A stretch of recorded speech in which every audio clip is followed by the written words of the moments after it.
Hey guys, hi, I'm back with another video. This one's going to be a little different because it's story time, and also we're going to go through a ton of bags while we do story time because I want to talk about why I stopped reselling full-time, which I did in, I think it was 2015, 16. No, it was later. It was, so I moved from Colorado Springs to somewhere else where I was sourcing incredible items. For those of you who might or might not know, there's a giant golf course in Colorado Springs and the Broadmoor Hotel is down there. So they have these golf tournaments and all these things. And there's some Goodwills in the area where I was getting things like Chanel and all kinds of stuff. So my first year selling on eBay in 2010, I broke $100,000 in sales, just me, myself. And it was a heyday time. I would list 10 items a day on auction, 7 to 10, right? I wasn't, blasting 100 listings a day. I was doing 10 listings a day, 5 days a week. I wasn't even posting on the weekends. Like I didn't have any draft banks. I was just kind of doing it like every day, right? Packing, shipping, listing every day. And I'd take the weekends off. I had about 300 max items in my store. I didn't have these 1,600 items. Some people I see 5,000 items. Great, good for them. I ran a store with 300 items max for almost 7 years, and I made over $100,000 a year. Now, my price per item average was higher than 25, although I will say that my sourcing price has never really gone over $5, although I will pay up for items, but then I'll get items for cheaper. And then so it averages out to about $5 an item, and I just kind of kept it there. My actual sell-through price per item is 35 is the average because I sell blazers and shoes and not just clothes because, well, men's clothes. Men's clothes and shoes typically start at $39.99 to $49.99, depending on what they are. So my highest selling category is men's sweaters right now, and my second highest selling category is men's blazers. And I consider myself a women's clothing seller because of all these bags you're gonna see here. I literally have like 25 bags we're gonna go through, and a lot of them I got from the Goodwill bins. I've been shocked at this one Goodwill bins I'm going to.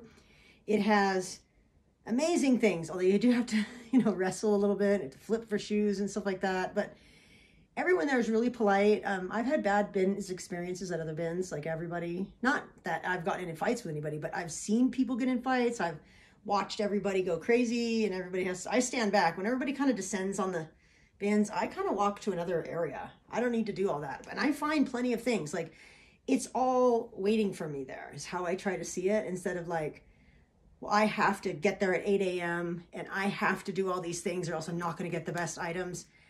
I disagree. I found some incredible items at the bins, and I've shown you in some of the haul videos. And I'm going to be going to the bins every week because I do want to get to 300 items again. And we'll see if I need to go to 500, but I don't even know where I'd store all that. Like, I have to think about, I don't want to rent an office space just yet. I mean, I know how to do this because I did it for so long, and I'm jumping back into it pretty much full time, though I have, let's say it's part-time. Actually, I'm doing about 25, 30 hours a week with sourcing, listing, but I have another job that I work simultaneously. I work on a phone line as a consultant, so I get to be on the phones while I list. That's a really cool thing. It's not like I have to do one job at a different time. So I stopped reselling full-time and I'll show you bags while we do this cute little Vera Bradley quality thing that I picked up at the Goodwill outlet bins. It's a little dirty. Kind of think I should have left it maybe. I might give it to somebody that I know instead of like shipping it to a buyer. But it's like the same color as this shirt, but it looks faded.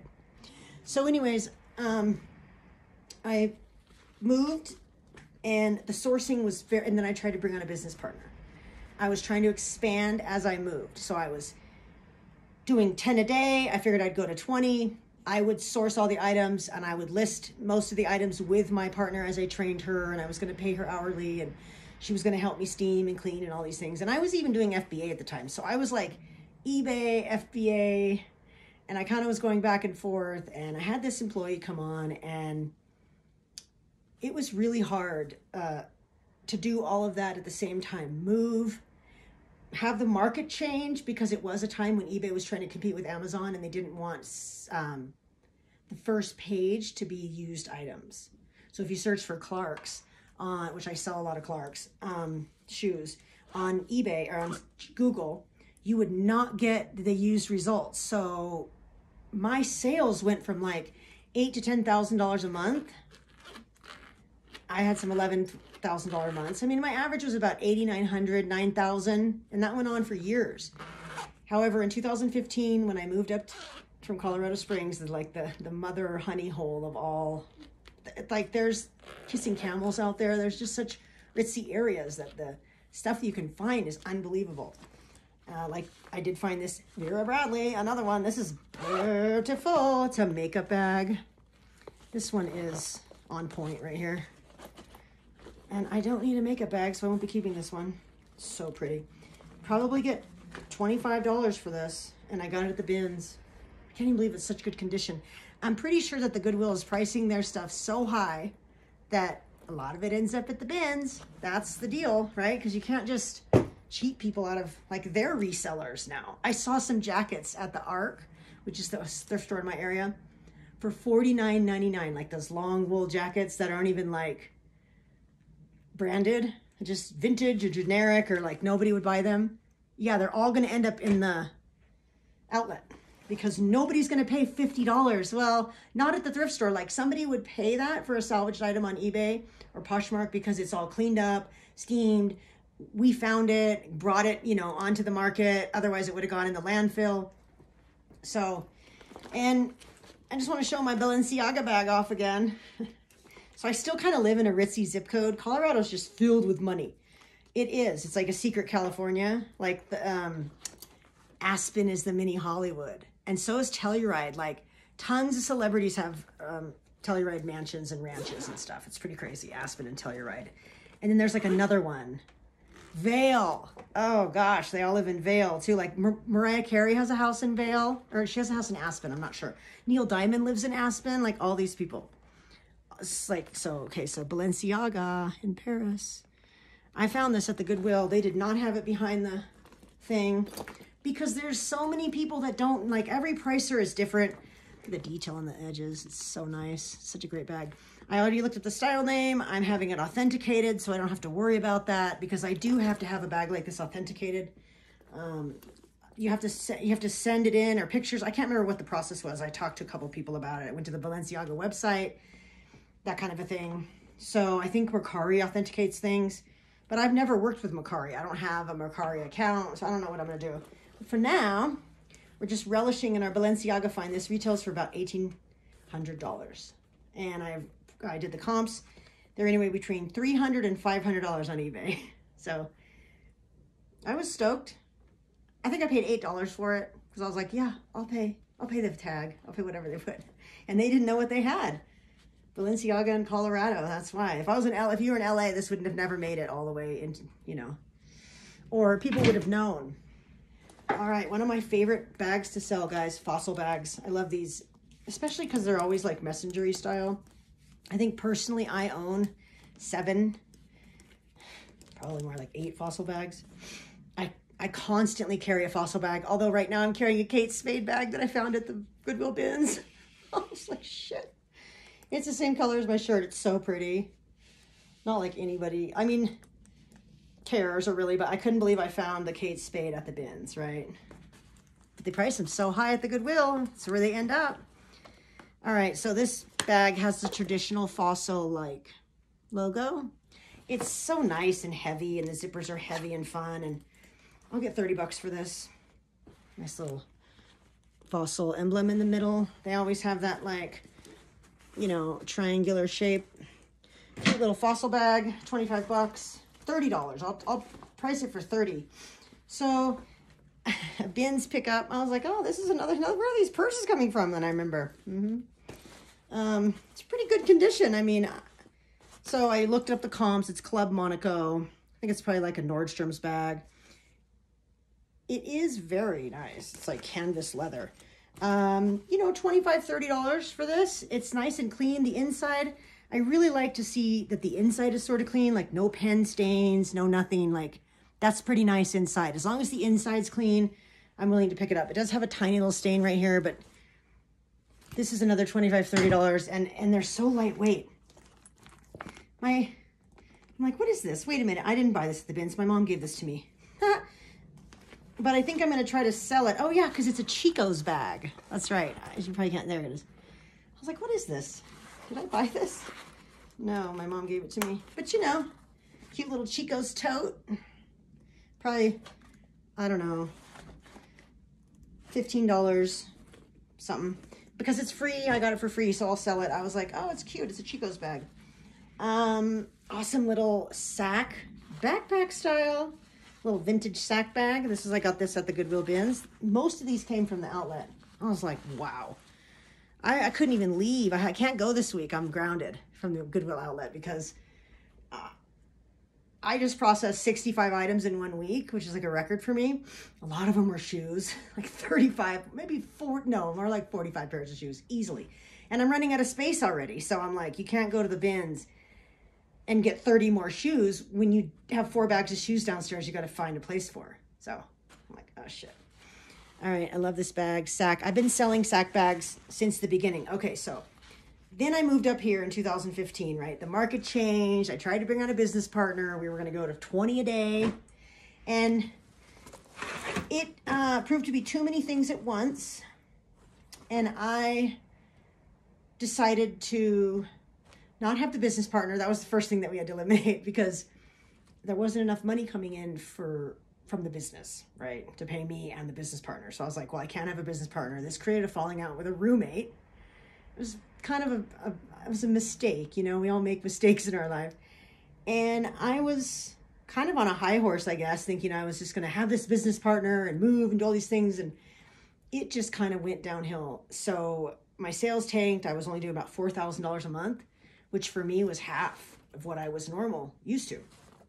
So I ended up getting involved with LuLaRoe. Yay! We all do crazy things, don't we? I had another eBay seller friend who was doing LuLaRoe, and he was doing like $20,000 a month. He had a great, look at this little Bach or Born. This is a shoemaker, obviously. I've sold a bunch of Born shoes. And then I realized this is all messed up, so I was like, fuck. But I guess I put it in my cart and I decided not to throw it back. That's a bummer. This is kind of a heavy bag too. I mean, it's in such great condition. That's too bad. I just realized that I didn't throw it back. I remember seeing this and being like, oh, you can't get this. It ended up in my purse stuff anyways. I wish I could fix that. I mean, there's not really any fixing this. I mean, I could super glue it down and put whatever, but that's just, I wouldn't want somebody to ship me a bag like this. That's too bad.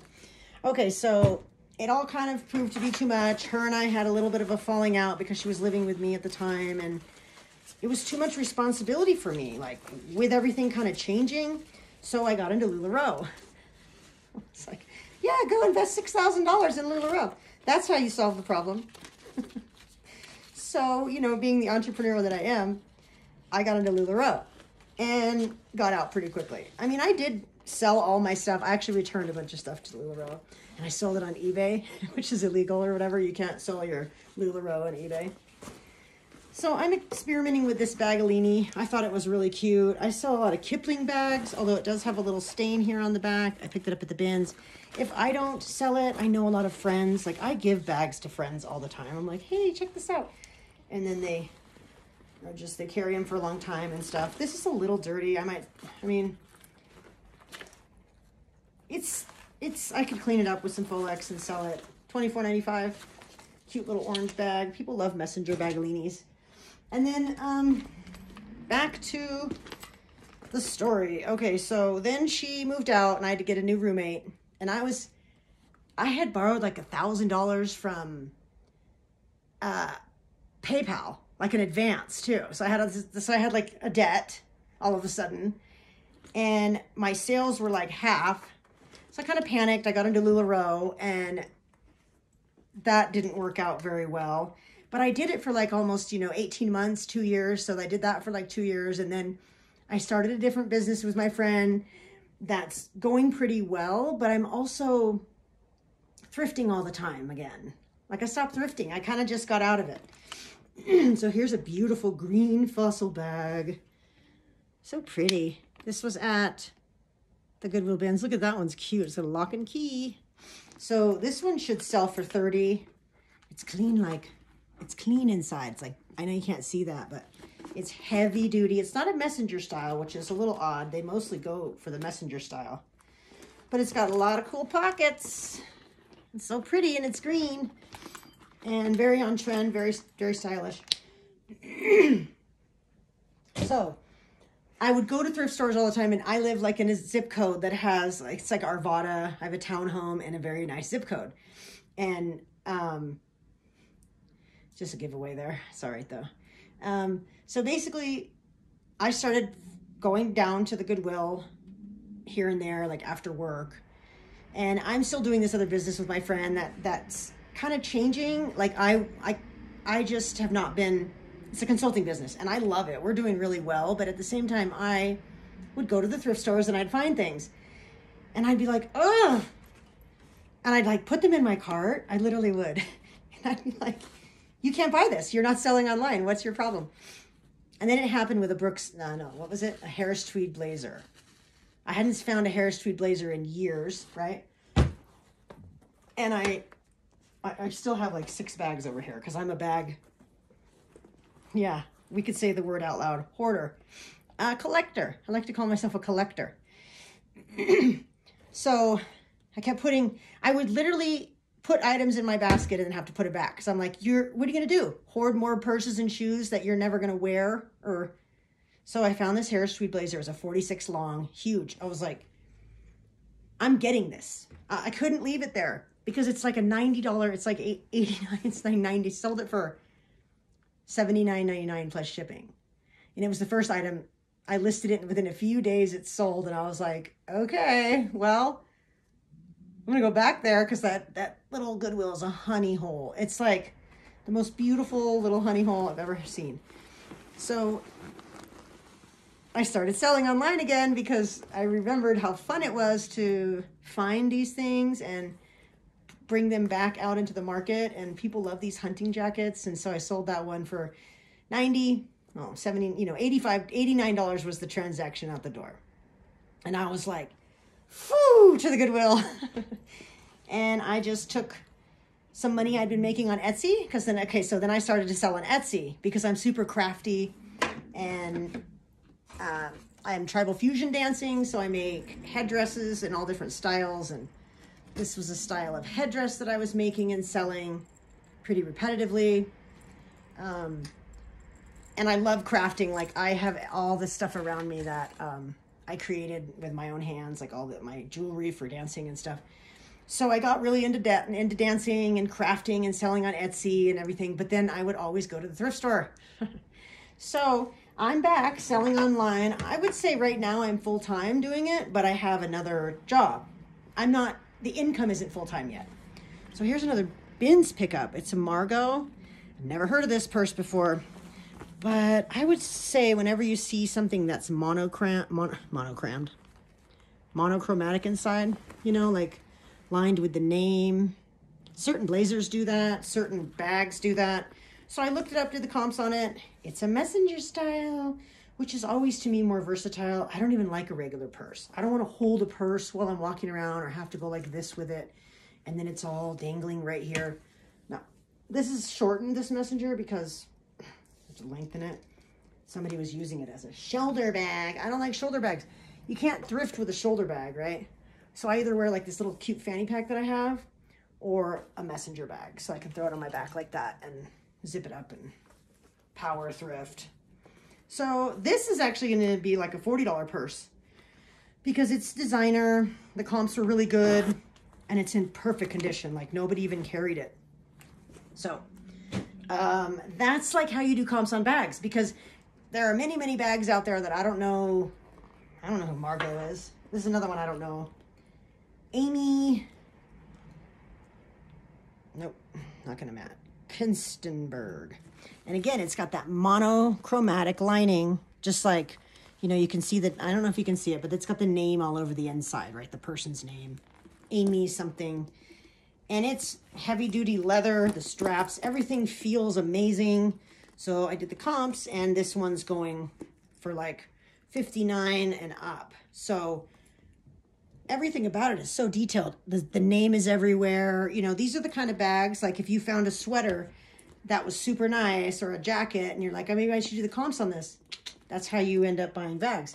And all these bags were like either from the bins or the arc that I probably paid half off for, because there's one arc that just has tons and tons of bags. This is a cute little, I found this at the Goodwill bins, a little clutch. It's a Lucky brand clutch. You know, I could probably only get $24.95 for this, but that's that's 2 into 25. You know, I could charge $21.50. Super cute little clutch. I mean, you'd be surprised. This retailed for $49.50 easily. And Lucky has a following, Lucky brand. Look, there's some kind of like concert ticket in here. Woo! 2011/12. What? That's so long ago. 2012. Concert hall. That's hilarious. Okay.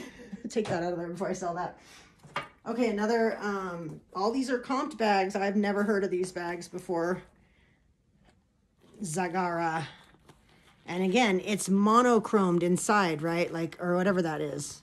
The name is all over the inside, so that's a clue that it's a designer bag. Another clue is that it's got a heavy leather strap. Everything feels really incredible. Did the comps on it. It's got a tiny little stain, but these are like Nordstrom bags. And they have a following, and it's a messenger, which always makes me feel like it has special value. So that's another one. And then last but not least, and then we'll finish story time. We're almost done because I'm back. We're to the point where I'm back. This is a really cool, I can't remember if I got this at the thrift store. I think I did buy it at the thrift store with the one that has all the good bags. And I've never heard of it before, Elizabeth and James, but it feels like butter. It looks like a designer bag. It has this very cool, like everyone loves this cinch kind of, it's like a cinchy backpack style. This is a very, very good find. And this is a $50 purse, so $49.99 plus shipping. It's in excellent condition, and the inside is amazing and immaculate. Okay, so the reason why my price per item is so high is because I don't just sell clothes. I don't just sell sweaters and the, you know, I sold these for, I just accepted a best offer for $30. These are Talbot boots, size 10M. I really wanted to keep it at $39.99 and get the full $40 for these, but like, I'm already grounded from the Goodwill outlet because I have so many shoes. So what's the point of selling online if you can't go sourcing every week? And so I took the offer. I was like, sell them. So basically, if you focus on other things besides just women's clothes, you're going to have a higher price per item. Because I'll tell you the stats again. I had like maybe 300 items in my store. And my average sale price was $35 to $40, not $25.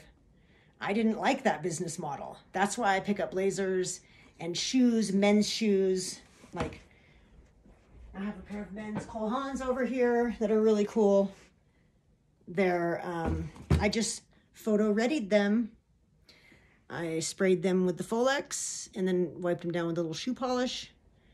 And don't they look pretty? And I even stuffed the toe with some paper because in the photograph, I don't want the toe to look weird and gross.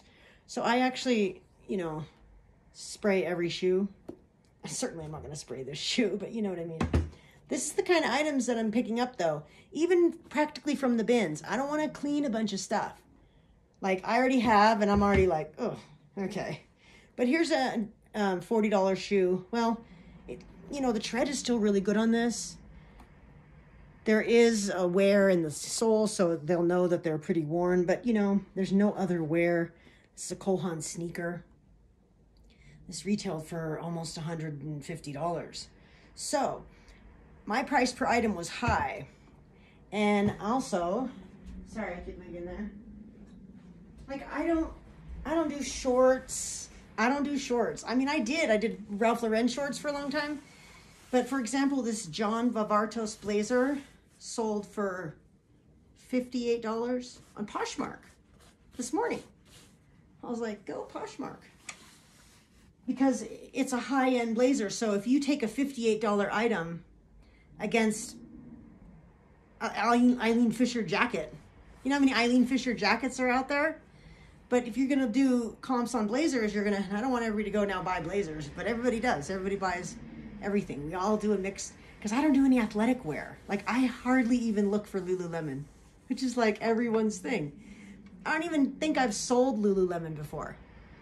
So I don't do athletic wear at all. Like, maybe if I found a Lululemon piece, I'd be like, okay, but I don't even look through the leggings. I don't look through the pants, because I go right to the blazers section first. Through the blazers. That's my money. And I found another Harris tweed, so now I found 3. So I just found a real big one that I'm going to get another $90 for. And so that's not 5 into 25. That's 10 into 90. Because I probably paid $8.99 for it. You know, I didn't want to leave it there. No Harris tweed left behind, is what I say. And so I go through the blazer section first, the men's. Then I go to the men's shoes. Seriously. I'm in the men's section first, and I race there like a banshee. I'm like, give me the blazers. And then I get the blazers, and then I go through the shoes, and then I go to the sweaters immediately, the men's sweaters. And with those 3 categories, those 3 are my top 3 selling categories. Blazers, actually it's sweaters, blazers. I don't know if it's men's shoes yet, because I sell more women's shoes than men's. But at the same time, my price per item was not $25. It was $45. Like 35 to 45, depending on how many blazers I would sell and how many men's shoes and how many purses, because those aren't like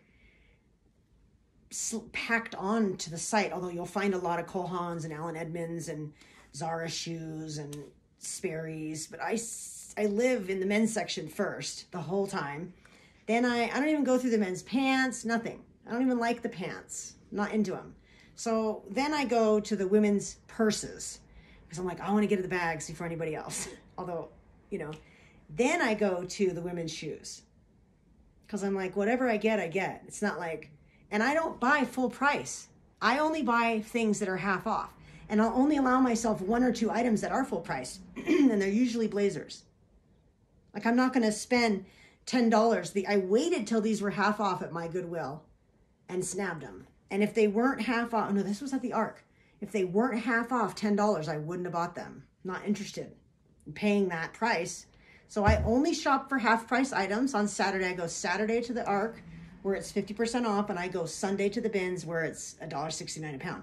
So my price per item is, I keep it as low as possible, and I charge, you know, $58 for blazers. So that's my business model. I just heard somebody else say that their business model is 5 into 25, and that means you have to sell 6,000 items a year, 18 items a day. I'm like, what? I used to sell 7 to 10, about 100 items a week. So yeah, roughly. And that was $10,000 for me a month. And it wasn't like I never listed 50 items in a day, and I never had this bank of drafts. I just kind of cruised. I do know that I should have had a bank of drafts going. I've done that already. I'm already like 65 items ahead, and that I have ready to list. I've already taken a bunch of pictures of everything I got from the bins and the Goodwill and the Arc and all that stuff. So I'm going to finish doing that now. So, but I wanted to share with you guys why I quit reselling or quit doing it full time, and then why I'm coming back. And I know everyone's in a different place. I've been looking at my old reseller friends, and some of you are starting and stopping.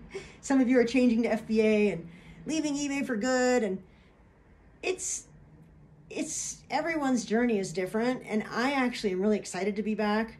I do know that I will hire someone to steam and clean my items, but I will probably still photograph and list and source. As long as I don't have to steam and clean, I'm pretty good. Everything else I can do myself. And like I said, I'm buying these kind of items. Like I'm gonna pack both of these today. These are going out today. And basically they go right in the box. Doink. there's nothing, I mean, I might roll this, make sure there's any cat hair on it, because I do have two cats in my house. But other than that, it's taking me minutes to ship items, not before where it used to take me hours to ship items because I'd buy whatever, just anything to fix up or anything. So I've changed my business model 100% into items that don't need cleaning, and not going into like reseller panic, because reseller panic is real, like mania. Gotta get there, gotta get up early, gotta get the deals, gotta beat the people to the bins. And it's like, do we? Yeah, some people do. But I find that I can come back into this reselling world more relaxed, with more experience under my belt. And I'm learning more things every day. I'm learning all this athletic brands that I never even heard of or thought about. I'm thinking about picking up pants. And in fact, I have a whole pile of pants over there. I never used to do pants because they just didn't sell well for me. And I just was like, I don't want to waste time on pants. But again, no one has to do 5 into 25. Shoot for the moon. 5 into 55. It's more like it. No, 5 into 40 is what I like. So again, I had a different business model, and I'm going to reapproach that business model the same way, where I run about 300 items in my store, and I'll keep you posted, because I see other resellers with 600, 700, 1,500, 1,600 items, and I'm like, and they're doing it by themselves. And I'm like, wow, but their price per item is $25. And it's like, no, it's all women's clothes. And I do half shoes, I'm always on shoes, because then you never have to worry about what you're going to sell in spring, summer, winter, or fall, or the changes, because you just go right through every season selling everything that's out there. So that's kind of my advice. That's how I'm restarting my business model. I calculated my sell-through rate the other day. It's 20%. Okay? That's high for a clothing reseller. Actually, it was 23. I was like, what? Are you kidding? Because I've only been doing it for 1 month back. October 25th was my first sale, that blazer.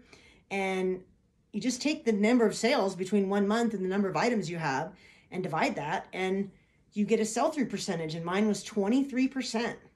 So I'm doing something right, even though, I'm selling something every day, either platform. I'd like to see it increase, and as my listings increase, it will increase too, but the highest of quality items over here, right? And that's how you get 5 into 45, not 25. Okay, so I hope story time was good. I'm glad to be back. I'm going to be making a lot of videos about shipping, because I know that that's where the issues are with people being afraid to list on eBay. We're going to do listing videos and much more. So stay tuned, subscribe if you want, and you'll get notified when I make a video. All right, thanks for watching.